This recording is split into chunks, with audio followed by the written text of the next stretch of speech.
So ito guys, kinuha na natin yung reservoir. Tapos ngayon ano natin, kasi para ma-prove natin kung mayroong langis na humalo.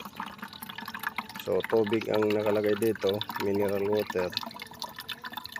Yan, sahod natin para ma-justify natin kung may sumama na langis. Pagka may sumama na langis, yung collar niya ang may problema.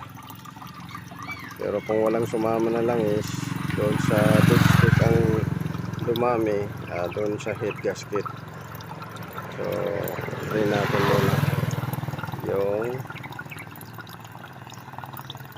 tubig niya. So ito yun ang naipon. Ayan.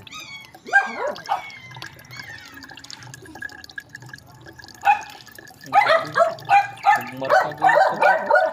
Magmarka. Naipon niya.